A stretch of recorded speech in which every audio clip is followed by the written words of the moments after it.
Hi, I'm Malika Bilal, filling in for Femi OK, and you're in the stream. Today, 1 in 5 Kenyan women have experienced sexual violence. But could a recent public stripping incident be a turning point?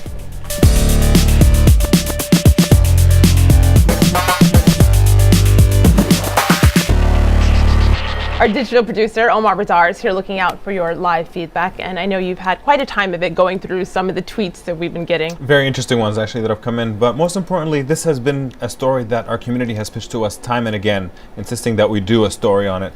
Look at my screen here. Daisy tweeted in saying, the Kenyan woman stripped for her dress code. This would be an interesting conversation. We certainly think so as well. So you can join this conversation still if you're watching at home by tweeting us using the hashtag AJStream, and we'll get to those tweets during the show. Now, as Omar mentioned, we'll get to Kenya in just a moment, but first, we're always monitoring important hashtags. So here are a few that caught our eye.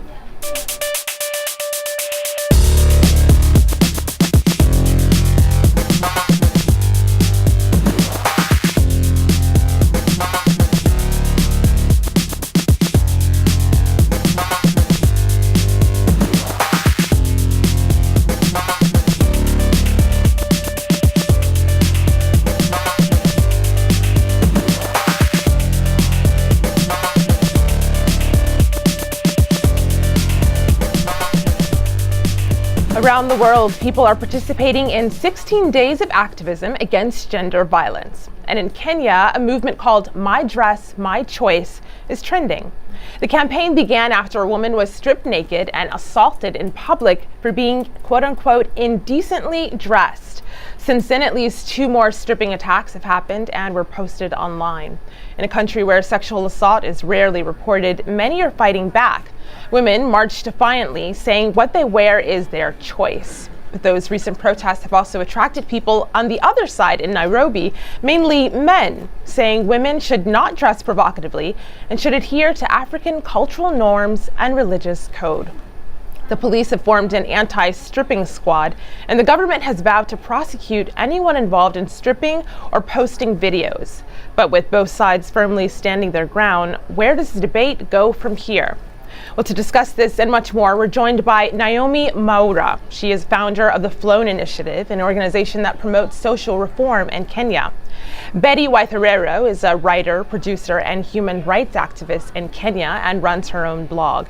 And Robert Alai is a Kenyan blogger and started the hashtag Nudity is Not My Choice. Welcome to the stream, everyone. Now, I want to start on my laptop with the video that's at the center of this discussion.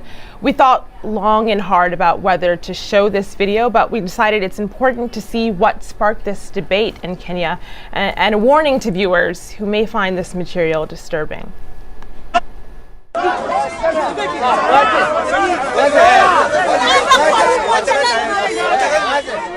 see, this is shot with a cell phone, reportedly at a bus stop, and you can see the woman is surrounded by men as they begin to strip her. It goes on. Of course, we've blurred the woman's face for her privacy. Betty, you've seen this video. When you first saw it, what went through your mind?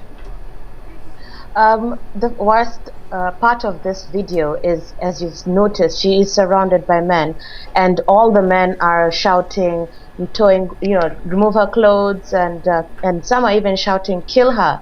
And there's only one fellow who's saying, leave her alone. And as you say, the video does go on. One man goes as far as trying to kick at her. She is desperately trying to get out of that situation, and it's cutting to me and very frightening. It's quite a threat to my sense of security in Nairobi.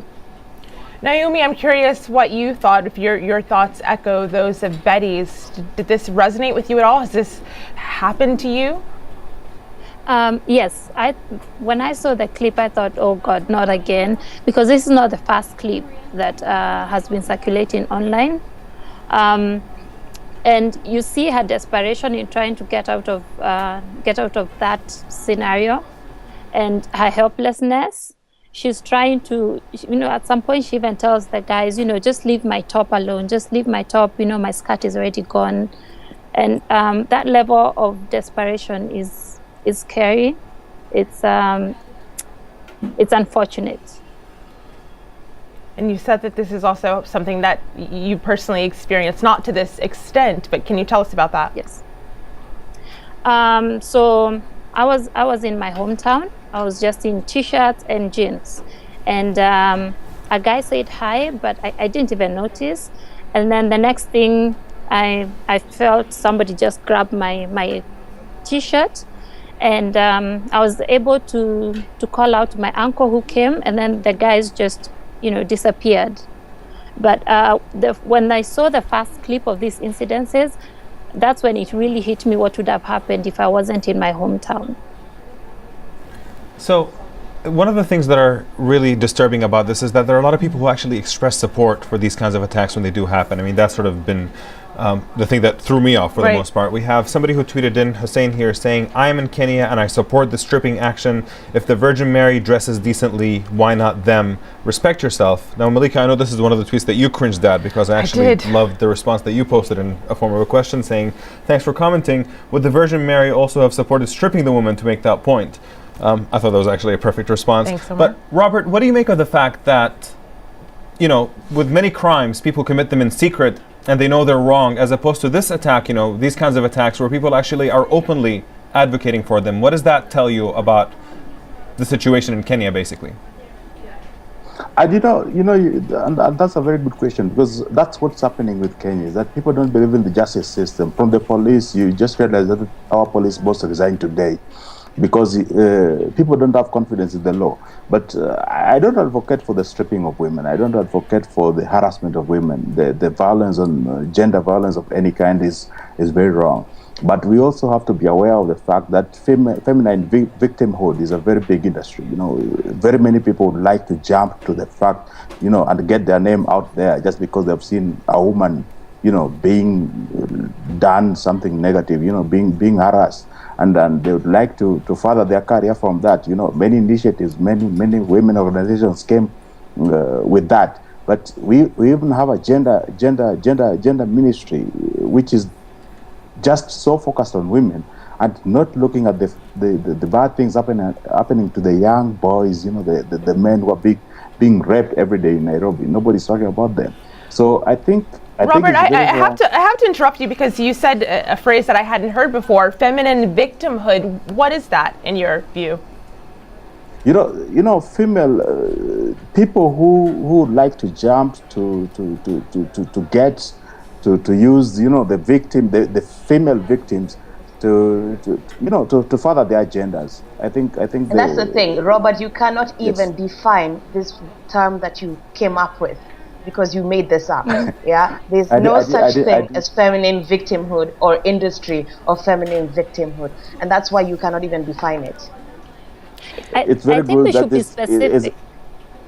Naomi, I think we should be. Naomi, go ahead. I think we should be very clear that these are criminals. We should not try to justify the fact that there's female victimhood. There's nothing like that. These are criminals who are using dressing as a justification to cause physical and emotional harm on another human being. It's not, we should not transfer it to the woman and say there's female victimhood. So we are putting it back to the woman that when actually it's just male who are criminals. Exactly.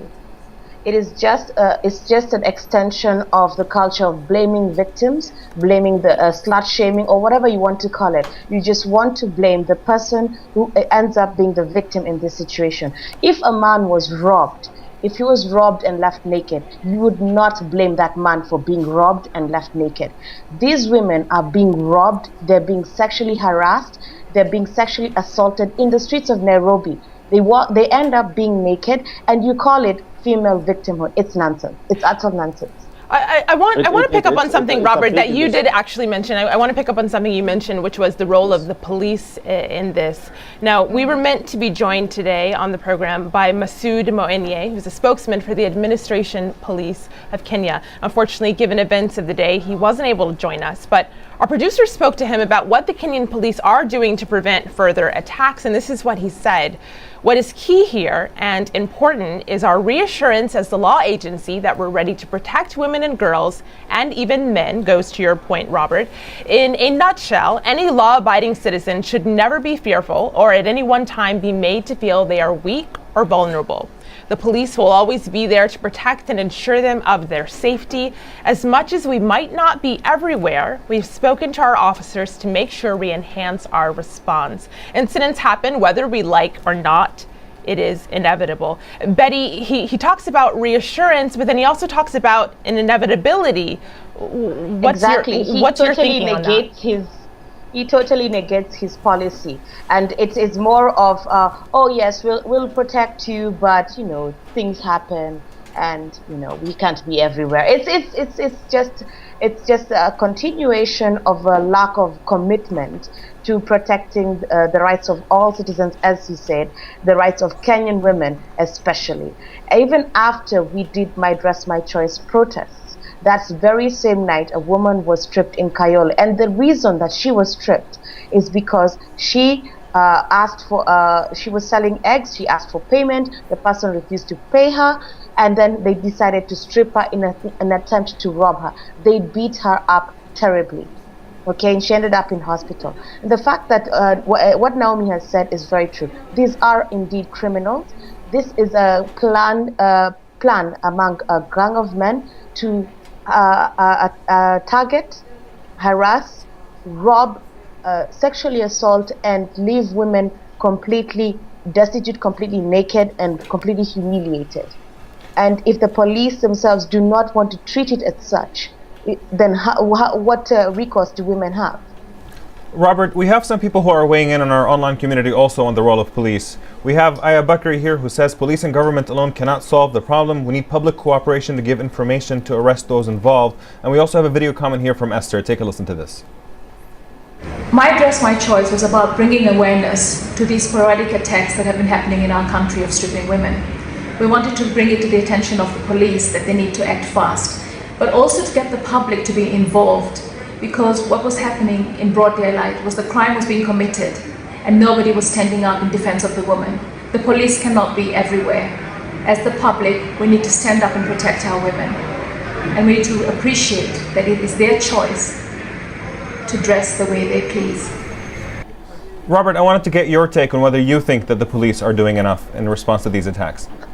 No, the police are not doing enough, and I've reiterated that. I've said that it's not very good. It's not right at all. I'm somebody who has more than 20 sisters, from the same father, and I would not agree to something like that happening to my sister. But people, the feminists are ignoring one thing, that it's not. Nobody has infinite choices. You cannot decide that you say that you have a right to do anything you want. Even if you have a right to dress the way you want, there are limits. There are public decency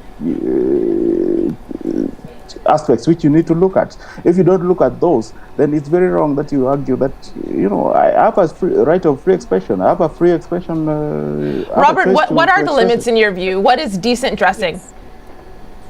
You have not to expose your private parts. The private parts, including your breasts, other private parts. But I believe that somebody like Esther, who is trying to rescue her political career through this hashtag, she's trying to be so much behind, and she's even Betty reiterated that there was a man who was coming out to support the lady. And Esther is saying that nobody even came out to support the lady, which I don't agree. And the other thing which I wanted to say is that this lady passed in an area. In fact, I think I'm the person who is staying closest to the area where this thing happened. And the lady passed in an area where many thousands of other women pass every day. Why was she the choice? Why was she the point of focus? Because she did something wrong. And I think that she need to blame herself also for dressing the way she dressed. You cannot, Robert, I'm very sorry, Robert. but you cannot at all. Okay, go ahead, Naomi. You say it. Yes, okay, Robert, you also need to come to the realization that this is not about dressing. The Kayole victim, it wasn't about her dressing. It was about the fact that the man had refused to pay for the eggs he had eaten, and then now he was using, the stripping as a way to disarm her, so she doesn't keep asking for the money. So it's not about dressing, because if we look at the profile I of the victims, I hope that, Naomi, you've got your facts right, because you're not there where this thing happened. And I think that I investigated the issue of the issue of Kayole. I investigated well. I talked to the OCPD, the police boss in the area. No such incidents of undressing happened. I'm 99% sure about this thing. Betty, Betty, I hear that you want to get in. Please go ahead. You see, the problem Robert has is he has on one hand stated that in his view, you don't want to have people walking around exposing their private parts. Well, Robert, no one does that. No one in their right minds walks around exposing their private parts. Just because you don't nobody is walking around half naked.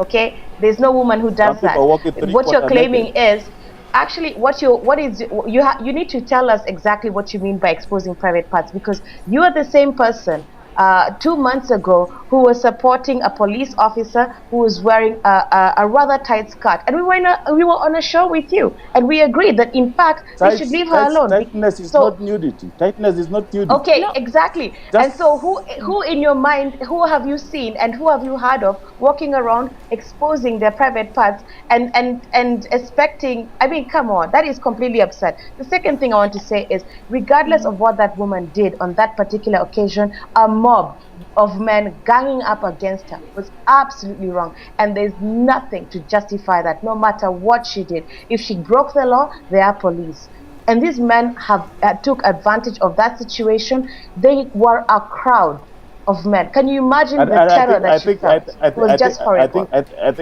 think I agree with you there, Betty, that if she did something wrong, the police needed to take action, and not the public. But what I disagree with you is that anybody has a right to dress however they like. You cannot. Nobody has such a society where you say that, if I like to go walking the street with a thong today, then it's for me to decide. No. You need to explain this to us. Yes, none of the victims was walking around with just a thong. They had clothes. What exposed their private parts was the people stripping them. So nobody was naked. I'm saying that the advocacy here, that you want to dress the way you want, is very wrong. That's what I'm saying. Let me narrow it down for you, Robert. Your problem is the idea that women can choose whatever they want. That idea of women having choice. That's bothering Betty's you. narrowing it down for us. And actually, as you do that, Betty, I pulled up on my screen here. This is the hashtag that Robert started. It is "nudity is not my choice." And there are several people who have used this hashtag. You can see it on my screen here to agree with basically his point of view. This is Robert, who says, "Dress to kill and you will be undressed to shame. Just be decent." He uses hashtag "my dress, my choice. Nudity is not my choice." But Omar, I know, of course, other people are using other hashtags online, and you're getting a lot of comments. We're getting a lot of comments, actually, people who are jumping in on that point that was just made. We have Joe here who tweets in saying, "Robert thinks female victimhood is such a big industry. Does he think it's as big as male privilege?" We also have this video comment here from Kim. Take a listen to this. Of course, there is no justification whatsoever to strip anyone because of their mode of dressing. I mean, everyone has their choice and their freedom to dress, of course, decently. If anyone thinks decency is by any way regulated or enacted in any law, they should, of course, inform the law enforcement agencies that exist to enforce the law. Betty, are you under the impression that people are just not familiar with what, like there are public decency laws in virtually every country. There are certain things that you can't do publicly and still, just do whatever you want. Is there a lack of understanding of what these laws are in Kenya? Of course, people do know what the laws are. The law in Kenya states clearly that there's a penalty against exposing yourself in public. It's actually a criminal offense. But more importantly, the idea, and this is where our culture comes in, the idea that you'd walk around exposing your genitalia is completely absurd. Okay, and that speaks to the first half of nudity is not my choice. The problem that these particular gentlemen have is the idea that women would choose. And they would choose to either wear a hijab or buibui, or they would choose to wear a mini skirt and tight clothes. That idea really offends this man. And that's what the problem is. Robert, I want to give you a chance to explain. That's what you wish that's what you wish that offends us. You know what offends us is that you want to decide to be allowed to wear whatever you want. That's exactly what I was saying. I Thank you for agreeing with me, Robert. It's not you're possible. saying I'm that telling we you, it's should not be possible. allowed. We are already allowed. We are not seeking permission Nobody allows you. to wear what. Nobody allows you to wear whatever you want, wherever you want. To want to walk with a thong in the street. You know, even the women who are demonstrating, they were demonstrating, supported mainly by who? I don't know how to mention, but you didn't have any support there. And most of the public, even the women, were coming out and saying that they did support you. Of course, Robert, there were hundreds of people on the street in that protest. Robert, of course, you're not the only one who thinks this. And so I actually want to play a clip of a Kenyan MP. He's speaking to Parliament November 18th. He has similar views to what you're saying, Robert. I'd like you all to have a listen to this. This country has got some decency and moral values to protect. There is no way you can say that the onus of self-restraint is only on men. Women also have a responsibility because men are visual beings. They are stimulated by what they see. Mr. Speaker, order members. The truth of the matter is, for you, can you protect me? For you to be decently dressed to provoke men. We will. So you can hear the dissent there, and the women on our show are shaking their heads in disbelief. But Robert, do you feel that you have support? You mentioned you have several sisters. Do you have their support as well? Yeah, I think I have their support, and they agree that they won't want to walk half naked or 3/4 naked, as Betty and Naomi want them to be. They're decent women. They don't have to walk nude to be accepted anywhere. They have the other things which are selling themselves. Nudity is not one of the things which are going to sell themselves. Okay, firstly, Robert, there's nowhere where I have stated that I want any woman to walk half naked or 3/4 naked. Yeah, this isn't you're making it quite trivial. You cannot actually define what exactly is decent dressing, and now you have a problem with women choosing how to cover their body parts. Okay, and that's where your problem comes in. Well, Betty, I will say, just to move this forward, Betty, I will say, what do you hope to get out of this campaign? I know that you had criticisms of the campaign itself, but what do you hope happens going forward? In my view, I believe that the My Dress, My Choice conversation was absolutely necessary. It was absolutely important to this particular society to have. We need to have these conversations surrounding how men view women and what rights women have and what privilege men have, and that important conversation has already begun, and that I'm grateful for. The one thing that I feel that this particular campaign has failed in doing is focusing the issues on the criminal nature of what is going on. The idea that a woman can be robbed naked in front of you is quite shocking, is quite appalling, and the thought that somebody can support something like that is quite shocking. This is a criminal act that is happening in front of you. Instead of you intervening, instead of you trying to help the victim of a gang of criminals, you take a video. And Betty, we'll talk about the taking of the video in our post-show. Ending tweet from the community. Sure, we have a couple of opposing views. Skola here finds it about women. She says it should matter what women wear in public. But Langosa Gun here says God gave us necks, and we can turn if we find the dress unimpressive. Just turn the other way. We'll finish this conversation in our online post show streamed at aljazeera.com. Now, on the next show, more than 10 black males under the age of 30 have been killed by police in the United States since August. We'll talk to a diverse group of African Americans to get their views on why this is happening and how the community should respond. And until then, we'll see you online.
Welcome back. This is the Stream's online post show. We're discussing gender violence in Kenya. So let's get right back to that conversation. Just before we headed into the post show, Betty was telling us about the videotaping basically that happens. Not so much video because it's happening on cell phones and grainy pictures. But I want to show this tweet, Betty.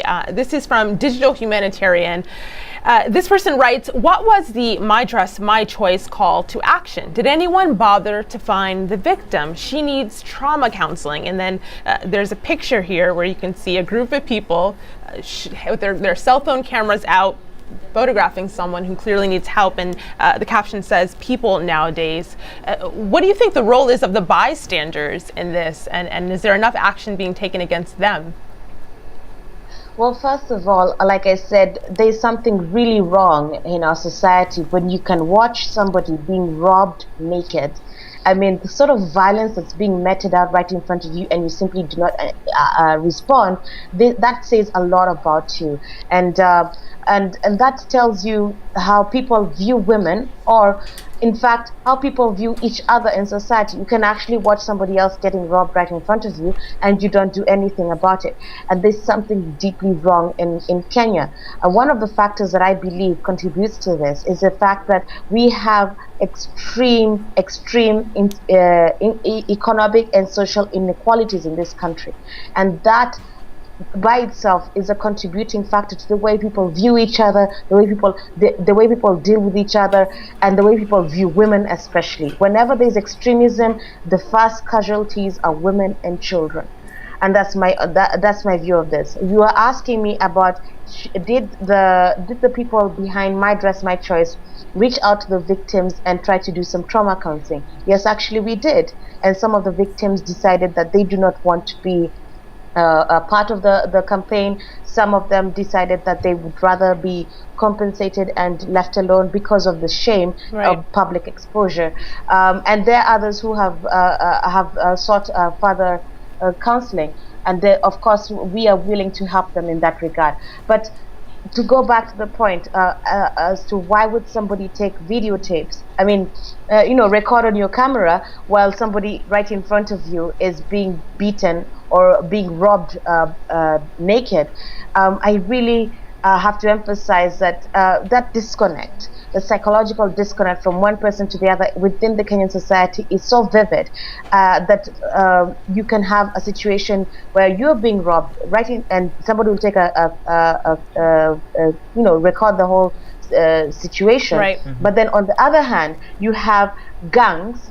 And I'll say this because there was another video coming out of a girl being assaulted inside a matatu, and you have gangs that plan such assault, and the person recording it on their camera phone is part of that gang. So we have people that way. We have people with differing opinions basically on the whole videotaping incident. We have Caleb here when asked about his opinions on videotaping incidents like this. He says it's embarrassing and an act of shame to the victim. It makes one lose her dignity in society. But we also have Abayomi here who says stripping women in public is an assault while filming is not. Public is not private. Naomi, can you think of incidents where maybe actually the act of taping ends up bringing attention to this and possibly maybe lead to the perpetrators being held accountable because there has been taping of the incident? Do you see any positive coming out of filming incidents like this? There has been a lot of negative, but a bit of positive as you have said, because in the in the video clip, the one Betty has mentioned of the girl being sexually violated inside matatu, then the video clip led to the matatu being arrested, and then luckily the victim came out and confirmed that was the particular matatu that where the incident happened. You know, Robert, the police have responded to this and they've announced something that we talked about at the very beginning of the show, an anti-stripping squad to go out and address those who are responsible for this. Do you think that that's something that is necessary? Did there need to be a whole new squad for it? And do you think that it will help, Robert? But I don't think that will help. That's PR for the police. The police is not interested in solving the issues of stripping of women or assaulting of women. As somebody, I'm a very big advocate of, I don't advocate for gender harassment or gender assault or assault on any woman. I work with many organizations, including COVA, Coalition of Violence Against Women in Kenya, to support women who are being harassed because of my influence in the society. And I have even 3 court cases against me by men who thought that I invaded their marital space by taking their wives whom they were assaulting at home and taking them to cover out for protection. So I have those, but I believe that the police is not going to solve the crimes in Kenya or the crimes against women by having a special team. So what will solve it? What will solve is that every one of us knows that we have proper decency, where we have at least a basic decency policy for the country. The issue of national dress should come back, because the problem is that we can say in Kenya that once what is the mode of decency in Kenya? What do we call decent in Kenya? Is not yet well defined, and that's a problem. I agree, but again. Every one of us must come up and say that even if we find something wrong with somebody, we don't have to take it upon ourselves to decide on who is wrong, who is right. Just like mob justice is wrong in the case of robbery, where robbers are being killed every day in Nairobi, it is also very wrong to strip women naked or Robert, I think you'll find agreement on that. Omar? So we have different suggestions actually on how to deal with this issue moving forward. We have Iminza here who tweeted in saying the government hasn't really done enough. It is a shame women have to lodge complaints through social media and protests for the government to take action. But we also have here Mr. Will Bill who tweets in saying handing out free taser guns to women is the way to go. If the police won't prosecute, then arm the women. Betty, do you think this is a realistic thing to do, to focus on women's self-defense effectively at this point? Or do you still have hope that advocating on the government level is still where the bulk of the energy should be focused? I am with Robert. I think that the entire stripping squad scenario is just a public relations disaster, by the way. Let me emphasize it's a total disaster, because they have not helped a single person. The stripping incidents became like a rash or a virus across the country. You had stripping incidences in Mombasa, in Eldoret, in Kisii, in Kisumu. It just went on and on and on. And this time it's going on in a very public manner, because you have people recording it on their camera phones, taking photos, the media picking it up, and no one takes it seriously. So yes, if it's going to help these women protect themselves from being violated so publicly, from being beaten in such a manner, then yes, give them tasers, give them martial arts training, give them knives, guns, whatever they need to just get out of that situation. Yes. Beautifully said by Betty. Naomi, I hear you. I'll give you 2 sentences because we're running out of time, so you could wrap up your thoughts in 2 sentences. Go ahead. Yes, I have a different view. I think we should advocate both at the government level and also at the individual level, because even if you arm a woman and the government has not empowered the police to take care of the case, then you're still not going anywhere. There'll be no prosecution and you're left up to square one. So I think we need to advocate for both levels, both government and personal responsibility. You're hearing, of course, from Naomi Maura. You also heard from Betty Weitherero and Robert Alai. Thanks for being on the show today. I have just enough time to play you a clip of something. This goes along with the hashtag. This is an artist who took it upon herself to share her feelings on this. It's called My Dress, My Choice, and her name is Rachel Moret. Have a listen to this.